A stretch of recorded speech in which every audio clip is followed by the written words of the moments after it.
Welcome to Africa Speaks of today, and I do hope, as I always do, that you're always having a wonderful time in whatever you are doing, because in life it's extremely important to be happy, to thank the Almighty man upstairs, that's if you believe in him, and of course to be happy is the key word, and make sure that whatever you're doing you make it with the best of intentions, in order not to interact with other people so that you interrupt their lives in any way. Anyway, that's a story for another day. What have I got in Africa Speaks today?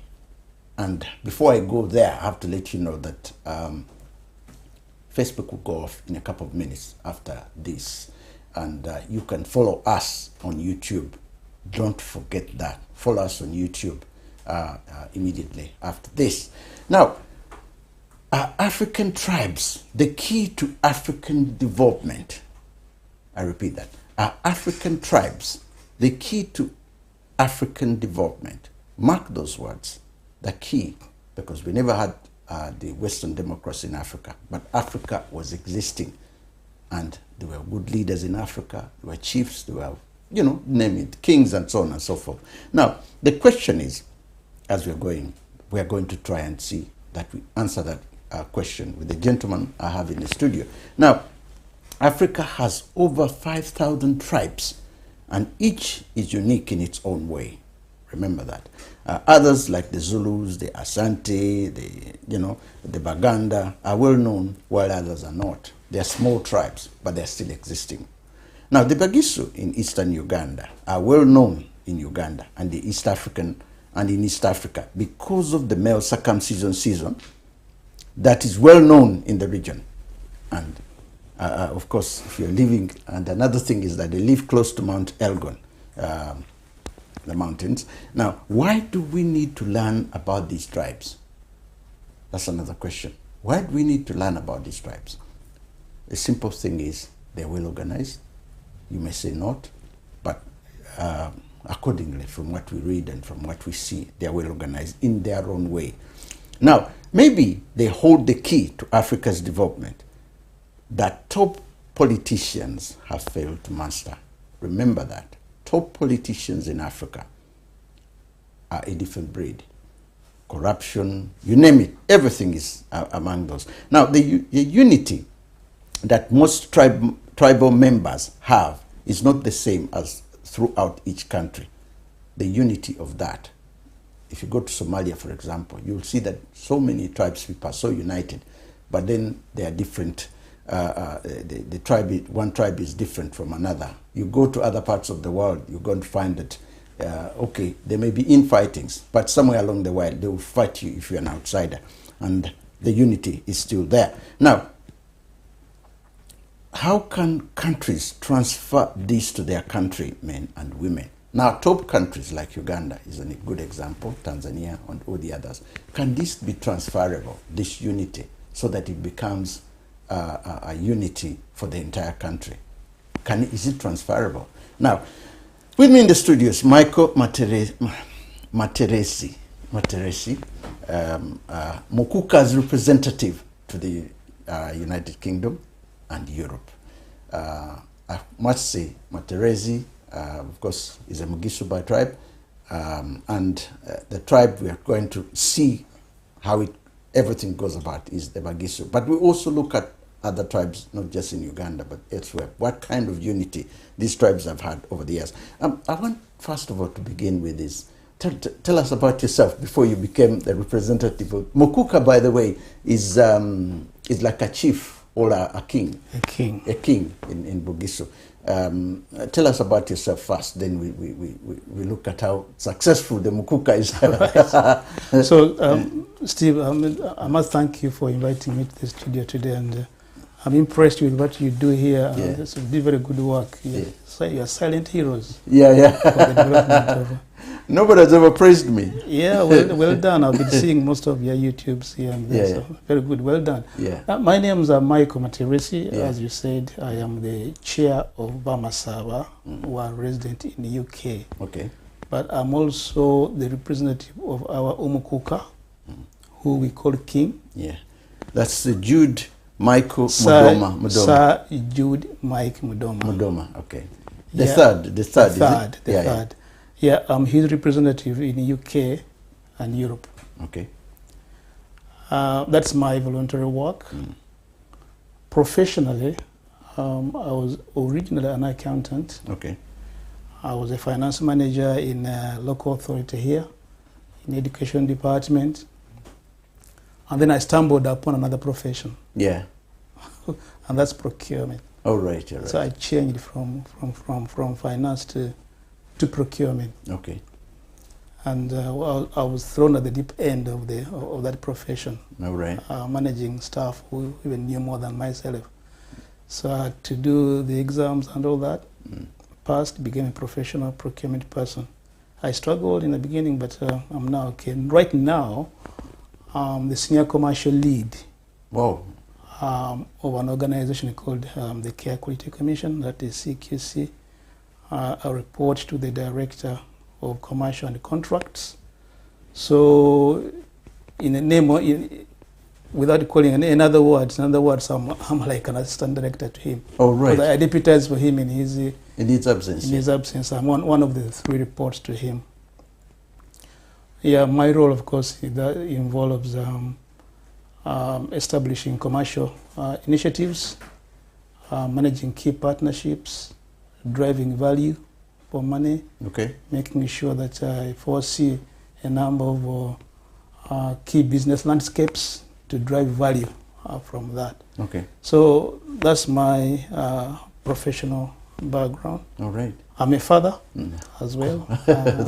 That's a big title. It's bigger than everything else. Yeah. I live in Croydon, London. And as you introduced me, I'm a Mugisu by tribe. Yeah.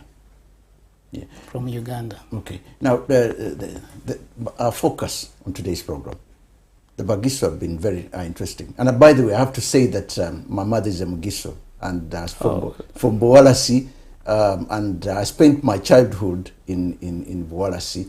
I used to have 15, 20 years, and I nearly had what they call Kushetipalo. Kushetipalo is when, of course, the young man at 15 to 16 is circumcised, and my father said no. Dad said no, you don't do that. You're a Muganda man. Come back, and But I spent my years there. I speak the language, and then my uncles, the wonderful uncles, the Wajimas, Makumbu and Nawita, and of course Wajima, and then of course there was the late Kimayo, who was also a very, very influential person in my life. Good. So Good. I spent a lot of my time there, and close friends. I've got so many friends there, the Makabais, the late Wanyoto, and so many of them. So I can Good. I can call probably myself a Patle Mugisu, which is very good. That's encouraging. Now, the key thing I'm trying to look at in today's program is the fact that the way we organize ourselves. Now, Umukuka, being a representative, he's doing quite a good job. Indeed. But of course, there are other things that people are saying that are not really up to the standards of what he should be shouting more for the Bagisu in the government, in terms of education, in terms of any other things. First and foremost, what is the role of the Umukuka then? Umukuka has mainly two roles, Yeah. which are there by statute or by law. All right. Yeah. That's focusing on development and culture. Right. So that limits his scope in a way. So in the area of development,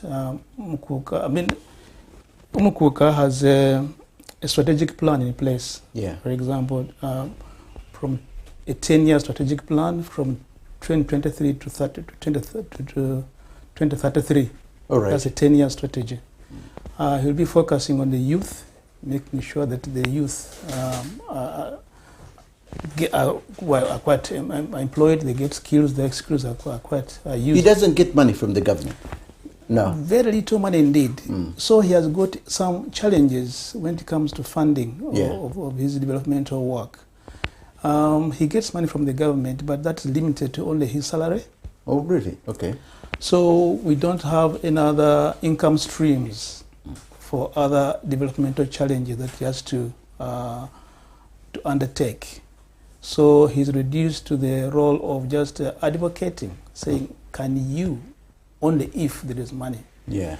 But having said that, he's looking at other ways of generating additional income from the government.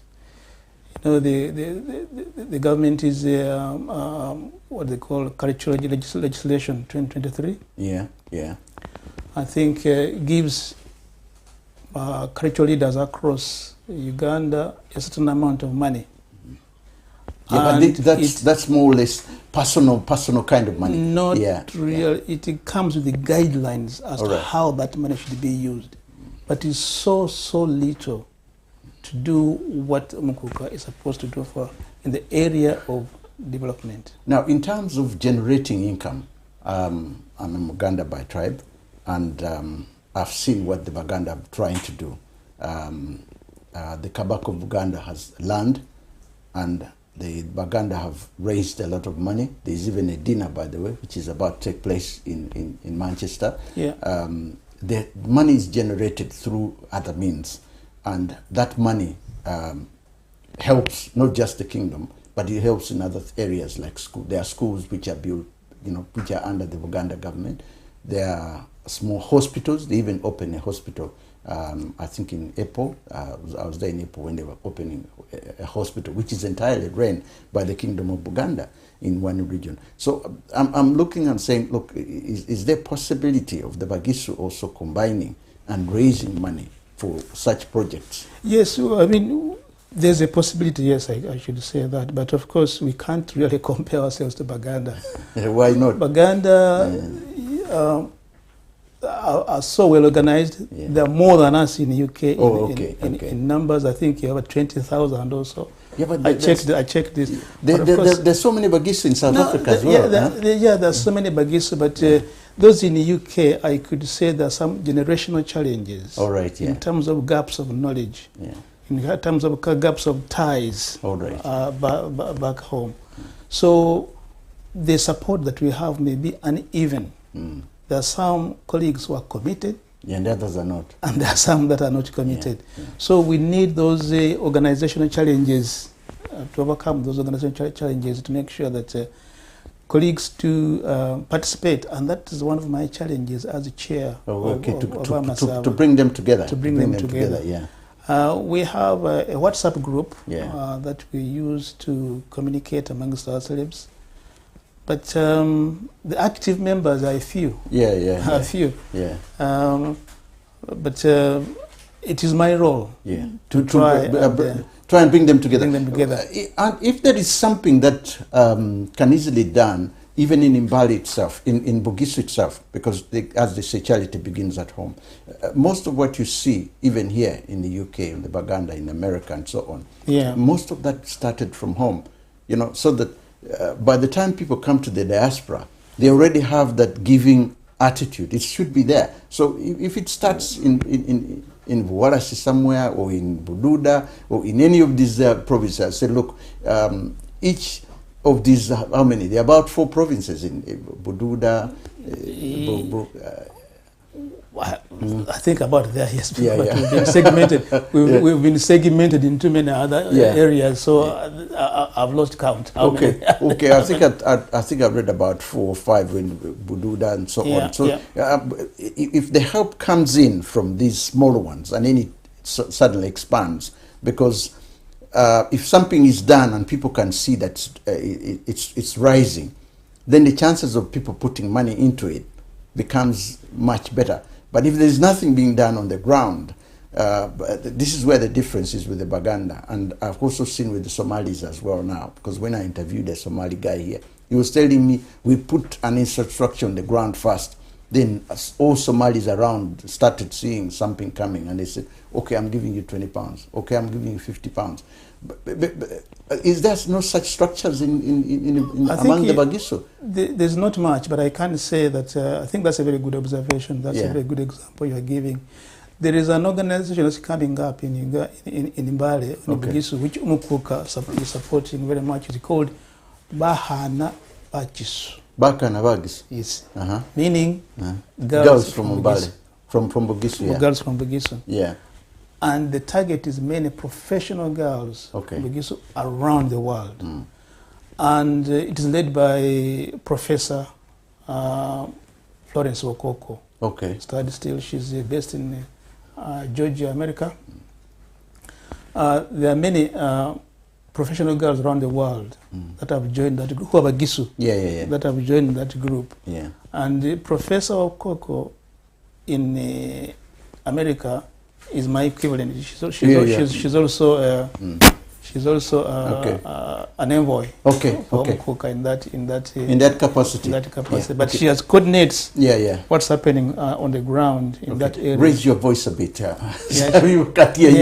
She coordinates. What's happening on the ground in that group. So that group is upcoming. There are many girls, professional girls around the world who have a gisu who have joined that group, and I think it's the sort of organization that you're alluding to. Regarding Grassroots. Is it doing something on the ground? Yes. It is, yeah? Yes. Just 2 days ago, they had to help pay fees for somebody who, an orphan girl, who had failed to get fees for further studies. All right. And they came together and paid the fees. Oh, okay. Apart from that, when it comes to natural disasters that we're prone to in our area, because of the hills, the girls are at the forefront of raising money. Another key driver in that organization is we've got Her Excellency, the Ambassador of Uganda to China. She's a lady called Ambassador Oliver Waneha. She's also a very big contributor to that organization. But as I said, it is trying to gather all the professional because another thing I can observe here, and I think seeing from the Baganda, there are so many charities here in the UK and even in America. Now with your numbers here, and it's a question of visiting these charities and going say, listen, I come from Buwalasi. I've already gone there. I'm trying to help a school in Buwalasi. Because when they showed me photographs, I think I must have got photographs from one of my cousins. And I looked at the school where my mother went. It's in Buwalasi. It's the other side of Buwalasi. It's called Buyaya, the other side of Buwalasi, when you go further down, Ibuyaya. Now, it has that capacity. My mother went to school there as a young girl, and from there she went to another teacher training school, and she became a teacher. But this we are talking about the 60s and so on. But the school is completely, when it rains, they don't even bother to go to school because the iron sheets and everything, the floods, and then there is the fear that the buildings could come down. Several of them are in the worst state. When I got the pictures from one of my cousins, I had to take them around, and I said, look, we need to do something about this school. I'm not, I grew up there and I visited the school. So people are putting a plan together. But then I don't know how many schools are there in this state of affair, So that's why I'm saying, look, you as the Umukuka's representative, visit some of these charities, have a chat, get photographs, get videos, and then say, look, listen, this thing needs help. To me, maybe by the end of this year or even beginning of next year, if I get an opportunity and I raise something, I could take it straight to that school and say, okay, build a block somewhere, build something to make sure that school still stands. Teachers have not been paid for years and blah, blah, blah. And you get all these things, but the school is still standing. And I want to do it as a tribute to my mother. But is there opportunities of you visiting some of these? Because, I do. Yeah, you do. I do visit them, but of course, it is limited what we can do. I mean, I think it's a political question. Because at the end of the day, the remit for having schools. You see, the reason why I'm and of course, Umukuka, we don't want to veer into politics. No. But the reason why I'm saying that. I've interviewed a number of Nigerians here, and the Igbos the tribe of the Igbos. Don't get me wrong. Don't get me wrong. Don't get me wrong. In terms of they moved away from the government. In fact, they're doing things now. They're even telling the government, say, "What do you want here?" Yeah, in certain parts of Igbo land, they're saying, "Look, what do you want here?" But anyway, the difference is they got a lot of their people in America and here, and some of them have earned a lot of money. Some have been doctors for years in America. I know, and so on. So they're on a big advantage because there are so many of them. And when they look at their villages, 6-7 people can come up and say, "We've raised 500,000,000," and they go to the villages and they do these things themselves. They don't really wait that the government should put a road there. They say, no. We come from that village. Therefore, it's our village. You don't bring nonsense here that we have to wait for the government, the political thing. We don't. I could see one day I was watching a video and they were kicking out a senator from a certain area. And he's the senator of the area. They said, "No, what have you done? This is our own making. So don't come here when you have done nothing." So I have that thing. That's why when you are saying political, I'm saying you jump in. No, Steve, don't get me wrong, because I don't want to say that being philanthropic, is bad as such. But I mean, by the time to sort of what I'm trying to say here about being political is because the government sort of abdicates its responsibilities in that area, and that when we step in, they just so the money goes somewhere else. Okay. So that was my only. But then I'm not saying people should not come together and do it. We in Bagisu, here in London, we've got an organization called Umukuka. Umukuka, that is Inzio Masava UK. Inzio Masava UK, Inzio Masava UK, which I'm the chair of. So I've been seeing it so much on WhatsApp. So we come together, especially when the disasters we really help a lot. We come together and help. But we've also contributed to creation of one vocational institute called BWAM. It is in Busano, in Mali, near Busano there. It is a school that was started by some of the funds that my colleagues collected. But that's a vocational institute. But we've not gone out of our way to identify a school and they raise funds to go and help. But again, our numbers. You start from one school. The numbers we have, as I said, the numbers of Bagisu. You might think they are low, but they're not many. And of course, it does translates into the whole of Uganda as well. I didn't realize how Bagisu is so tiny. I checked the map and I couldn't believe. We are so tiny. Maybe that's why. No, but you are many. You are many because there are about 2 million Bagisus in Bugisula. There are about 2 million. But in London, we are not so many. I can assure you that's why maybe we're struggling, not as organized as Baganda. The fewer you are sometimes, I think it depends on the heart of giving. Because I want to give you, I think Nandala Mafabi, one of your sons, the sons of Bugisu, once said that he's now actually presidential candidate for FDC. He's the presidential candidate. But he once said, I think this is a couple of years ago, that the Bagisu in Uganda are followers and not doers. They follow the Baganda, they follow the others rather than doing things themselves.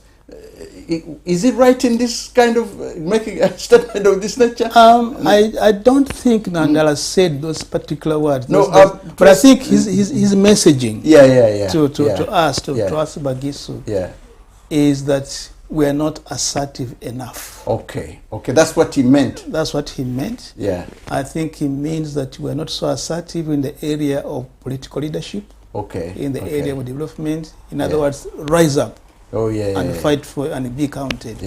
And that's what he meant. There is a fear factor. You fear a lot. Not really. I don't think that's what his message is. His message is saying he's one of the successful Bagisu, one of the prominent Bagisu. Say, join me in terms of making sure that we're hard. No, I think you're probably right, because he's been campaigning a lot and he's been saying, look, if we don't come out and shout, and who will say, listen? who's going to listen? Exactly. Who's going to do something for us? Nobody's going to do something for us. Now, the relationship between the Umukuka and the central government is one of those things that you have seen the Baganda, the Kabaka and the central government. You're seeing constantly people are killed or this, and it comes out and so on. Now, I don't know whether Umukuka has ever come out to put the defense of Bugisu somewhere. At every opportunity he does that. Yeah. But bear in mind, Umukuka, compared to Baganda, it is fairly young. Yeah. It was only resurrected not long ago. Oh yeah. It was a day. It was a day. Yeah, it was only not it was there. ago. It was there. Over the years, in terms of what now he's Umukuka 3, and they used to be there for 5 years. But then Umukuka has got he has chosen to have quiet diplomacy, not confrontational diplomacy with the central government. Yeah. But diplomacy doesn't pay. No, but it doesn't work. No, but he's constrained also by the legal limitations. From he's not supposed to actively advocate for things in the governance, for example. Yeah. He can just merely say, because the law limits his activity. It's part of his scope. He's confined in the area of Bugisu for the purposes of cultural development of our area. Yeah.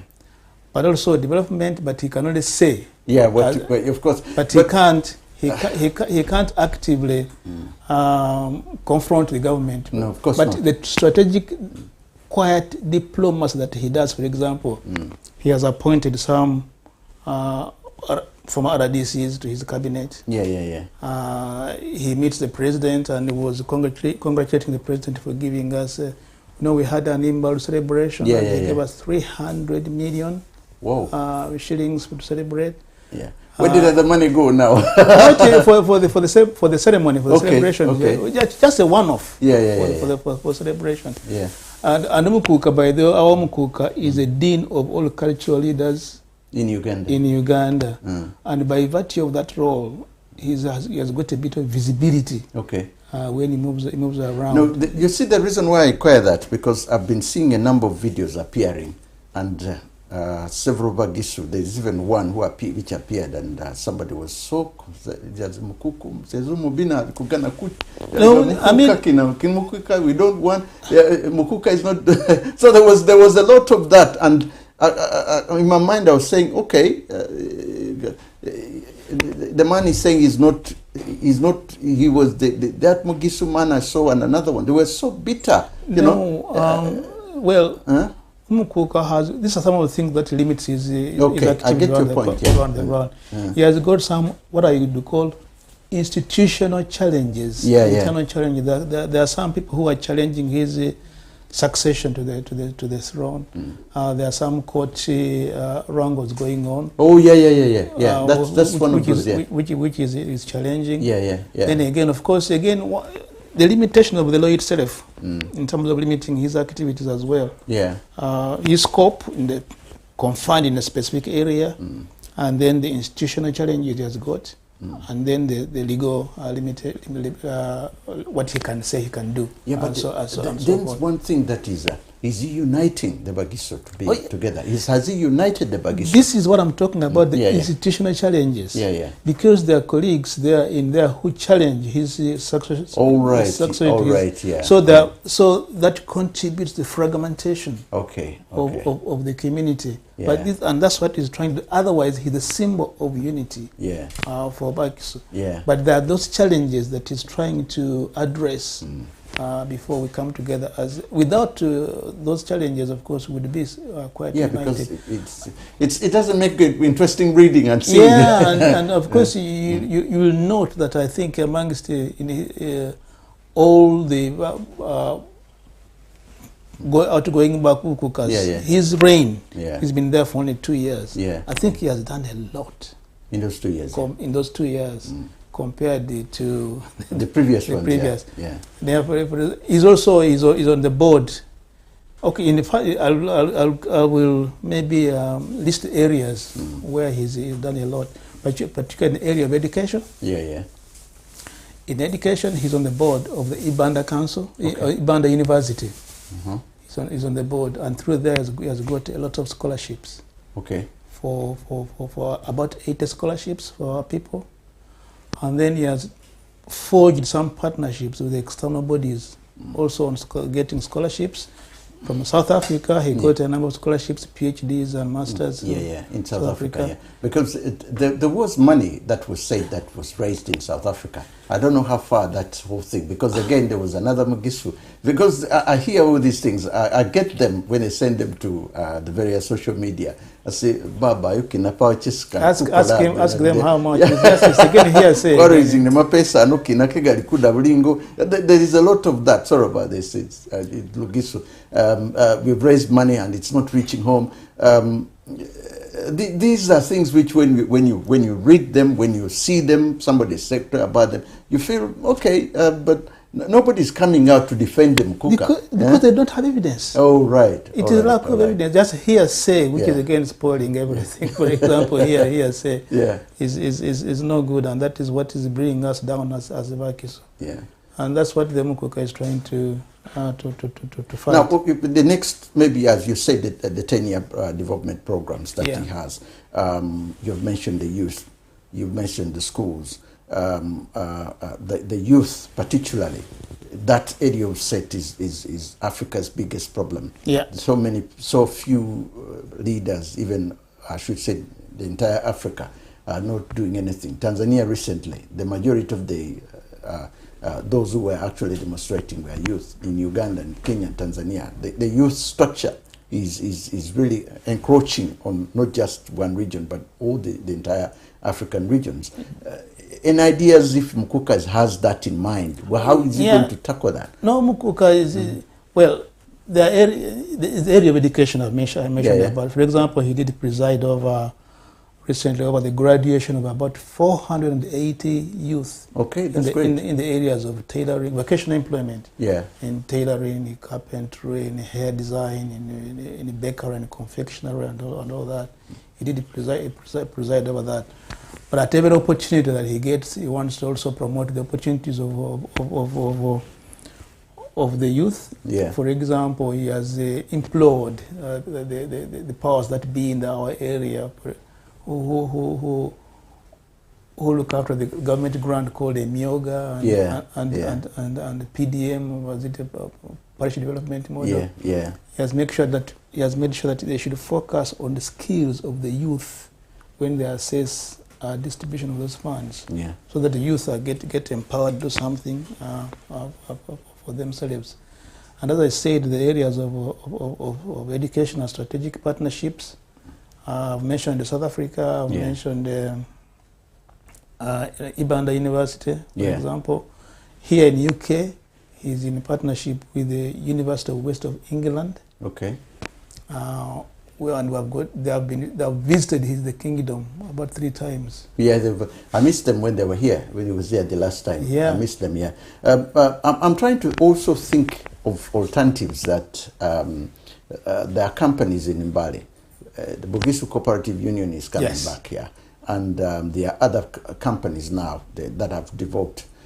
Is there a way in which he can visit these companies and see how, not just to get money from them, see how they can enhance the promotion of not just education, but of getting jobs for the others? Because it's never mentioned about him going to companies as well. Again, I think that's why you ask the question about his visibility. Yeah, he does get his visibility, but again, for example, maybe this is why, because if there is no visibility, there is that fear factor that he's not doing anything. That's why he's a cabinet member for communications. Called Gresham Musamali. He's a professional journalist. He's now on the board, or is a guest writer of the Independent newspaper. And now that will help us have visibility and so forth. And then the Uganda Bureau of Statistics is partnering with us to produce statistics for the Bugisu area. And they're giving us furniture, infrastructure, laptops and so forth, to make sure that that the statistics we get is up to date to inform the planning process. Yeah.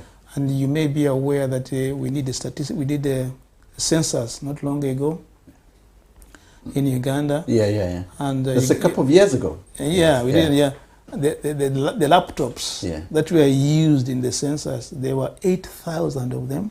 Okay. Those you were assembled in Mbale. Yeah. They were assembled in Mbale in the China, whatever industrial hub. Yeah. Which Umukuka has partnered with.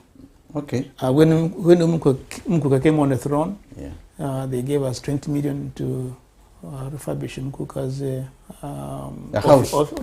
Office. not house, office. Yeah.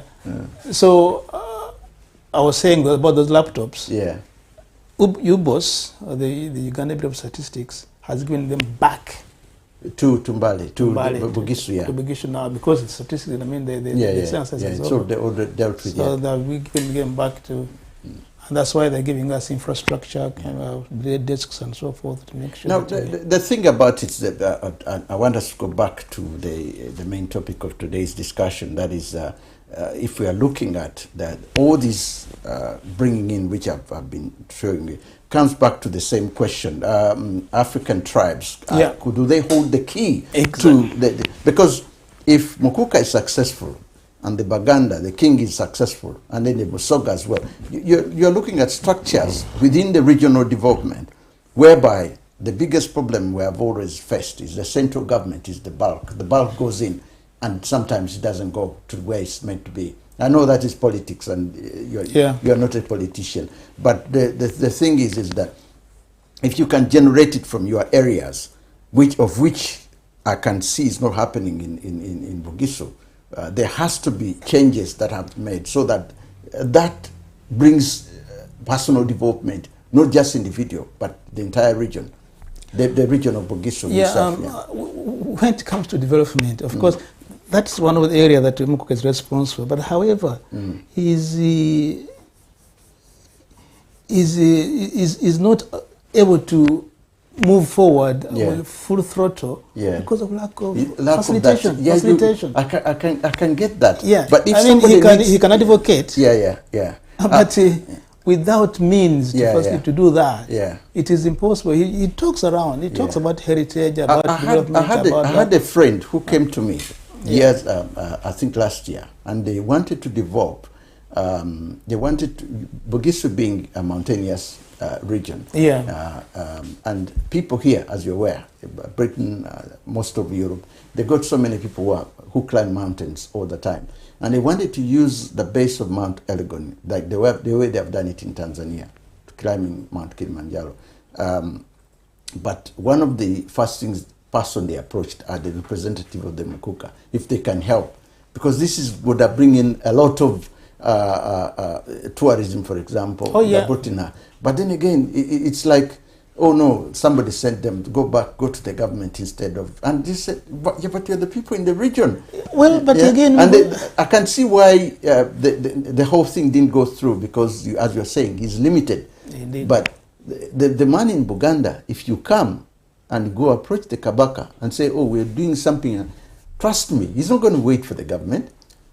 I think there is also that element of being bold. Maybe that's what Nandala meant. Well, bold and say, hang on a minute, this is my region. I'm a Mugisu. What bloody hell are you talking about? I have to go back to the government. No, but like I said earlier on, our Umukuka has chosen diplomatic, strategic,